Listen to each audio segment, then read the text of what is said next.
அனைவருக்கும் வணக்கம். டேனிஸ்டே போலாமா? இன்னைக்கு நாம நெட்ஃப்ளிக்ஸில் ஜம்தாரான ஒரு வெப் சீரிஸ் அவைலபிளாக இருக்குது. அதோட ரிவ்யூ தான் பார்க்க போகிறோம். இது ஒரு ஹிந்தி வெப் சீரிஸ். இது தமிழ் டப்பில் அவைலபிளாக இருக்குது. இது நம்ம எல்லாருமே கண்டிப்பாக பார்க்க வேண்டிய ஒரு வெப் சீரிஸ் தான். இது ரிலீஸ் ஆகி கிட்டத்தட்ட 5 இயர்ஸ் ஆகிடுச்சு. இப்போ ஏன் இந்த வெப் சீரிஸை நம்ம ரிவ்யூ பண்ணுறோம் அப்படின்னா, இப்போ நடக்கக்கூடிய இந்த ஆன்லைன் கிரைம்ஸ், அதாவது இந்த சைபர் கிரைம்ஸ் எல்லாத்தையும் பற்றியும் 5 இயர்ஸுக்கு முன்னாடியே ரொம்ப அழகாக டீட்டெயில்டாக எக்ஸ்பிளைன் பண்ணியிருக்காங்க. இப்படி வெப் சீரிஸ் அவங்க எடுத்து நம்மக்கிட்ட கொடுத்து பாருங்கடான்னு சொல்லியும் நம்ம மக்கள் ஏமாறுறதை மட்டும் நிறுத்தவே இல்லை.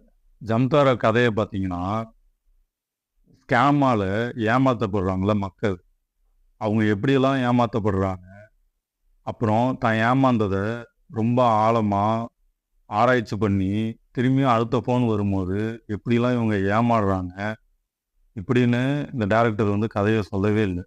ஏன்னா இவனுங்களை பற்றி கதை சொல்கிறது சுத்த வேஸ்ட்டு. எவன் கால் பண்ணாலும் இவனுங்க ஏமாற தான் போகிறானுங்க அப்படின்றதுனால இந்த டேரக்டர் யார் ஏமாத்துறாங்களோ அவங்க சைடு உள்ள சுவாரஸ்யத்தை பற்றி நமக்கு இன்னும் சுவாரஸ்யமாக இந்த கதை மூலயமா நிறைய இன்ஃபர்மேஷன்ஸை எடுத்து நமக்கு புரியும்படியாக அழகாகவே தெளிவாகவும் சொல்லியிருக்காரு.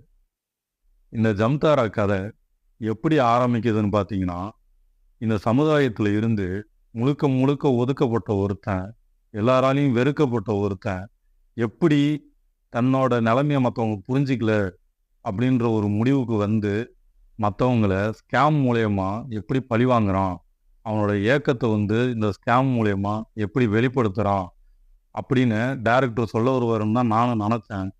திருட்டு பசங்களுக்கெல்லாம் எதுக்குடா ஃப்ளாஷ்பேக்கு, திருடுறதுக்கெல்லாம் ஒரு காரணம் தேவையா, திருடணும்னு முடிவு பண்ணிட்டான் திருடுறான் அப்படின்னு தான் இந்த கதை ஸ்டார்ட் ஆகும். இது ஹீரோவுக்கான இன்ட்ரோடக்ஷன்.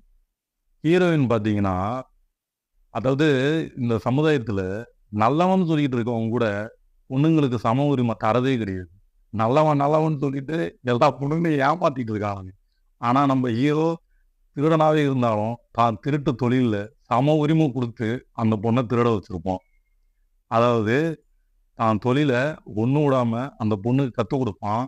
ஆனால் அந்த கதை நகர நகர நீங்களாம் ஒன்றுமே இல்லைடா, என்கிட்டேருந்து தான் நீ கற்றுக்கணும் அப்படின்னு அந்த பொண்ணு இவனுக்கு திருட ரொம்ப அழகாகவே சொல்லி கொடுக்கும். நம்ம ஹீரோயின் பார்த்தீங்கன்னா, இந்த கதையில் ஒரு ஸ்கூல் டீச்சர். நம்ம எவ்வளவோ பணம் கட்டி குழந்தைங்கள ஸ்கூலில் சேர்க்குறோம். ஆனால் இந்த ஸ்கூல் டீச்சர் குழந்தைங்களுக்கு சொல்லிக் கொடுக்கணுன்னா அவ்வளோ கஷ்டப்படுவாங்க. ஆனால் நம்ம ஹீரோயின் முழுக்க முழுக்க முழு மூச்சாக நின்று இந்த பிள்ளைங்களுக்கு பாடம் எடுப்பாங்க. அது என்ன பாடம்னு பார்த்தீங்கன்னா, எப்படி இங்கிலீஷில் பேசி மற்றவங்கள்ட்ட காசை வாங்குறது. அப்புறம் பார்த்தீங்கன்னா, இந்த கதையில் போலீஸோட இன்ட்ராக்ஷன்ஸ் நிறைய வரும். ஏன் அந்த மாதிரி திருடுறவங்கள, அதாவது அந்த மாதிரி ஸ்கேம் பண்ணுறவங்கள பிடிக்க முடியல அப்படிங்கிறதையும் ரொம்ப அழகாக காமிச்சிருப்பாங்க. திருடர்கள் உலகத்தில் அரசியல்வாதி இல்லைன்னா எப்படிங்க, அவங்களோட இம்ப்ளிமெண்டேஷன்ஸ்லாம் சில இடத்துல ரொம்ப அழகாகவே காமிச்சிருப்பாங்க. இந்த கதையில் ஒரு போலீஸ் நடந்த எல்லா தப்பையும் கிட்டத்தட்ட எல்லா ஆதாரத்தையும் அவங்க ரெடி பண்ணிடுவாங்க. ஆனால் இருந்தாலும் அந்த ஸ்கேமர்ஸை அவங்களால ரீச் பண்ண முடியாது. ஏன்னு பார்த்தீங்கன்னா, அவங்க அந்த ஸ்கேமர்ஸ்க்கு அரசியல் பின்புலங்கள் அதிகமாக இருக்கும். ஸோ இதை பற்றிலாம் ரொம்ப அழகாக காமிச்சிருப்பாங்க. இப்படி ஸ்கேமர்ஸாக இருந்து திருடி திருடி இவங்க எப்படி ஒரு குவாலிஃபைடு பொலிட்டிஷியனாக மாறுறாங்க அப்படிங்கிறது தான் இந்த கதையோட போக்கு. அதை நோக்கி தான் இருக்கும். இந்த கதையோட ஸ்பெஷாலிட்டியே பார்த்தீங்கன்னா, இதை பார்த்துக்கிட்டு இருக்க நமக்கு இந்த ஸ்கேமர்ஸ் எப்படியாவது ஸ்கேம் பண்ணிட மாட்டானா, எப்படியாவது அந்த அக்கௌண்ட்லேருந்து கரெக்டாக பணத்தை எடுத்துட மாட்டானா, இந்த கஸ்டமர்கிட்டேருந்து ஒரு ஓடிபியாச்சும் வந்துடாதா அப்படின்னு நம்மளே அந்த ஸ்கேமர்ஸ் பக்கம் நின்று அந்த கதையை பார்த்தா எப்படி இருக்கும், அவங்களுக்கு நம்ம சப்போர்ட் பண்ணால் எப்படி இருக்கும், அந்த ஆங்கிளில் தான் ரொம்ப இன்ட்ரெஸ்டாகவே இந்த டேரக்டர் அந்த கதையை நகர்த்திக்கிட்டே போயிருப்பார். இந்த கதையில் ஒரு சீன் வருங்க. அதாவது இவங்களுக்கு ஒரு சில கிரெடிட் கார்டோட நம்பர் கிடச்சிரும்.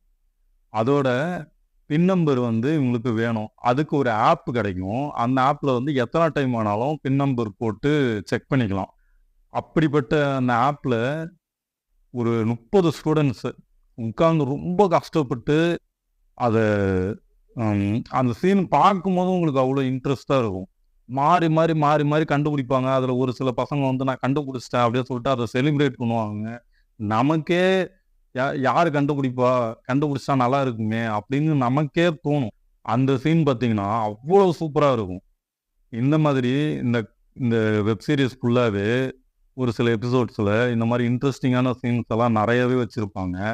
அதுவும் இல்லாம இந்த நல்ல எம்ப்ளாயீஸ் அதாவது நம்மள மாரி எம்ப்ளாயீஸ்லாம் கேப் குடுத்து, ஏசி குடுத்து, இவ்வளோ குடுத்தோம்.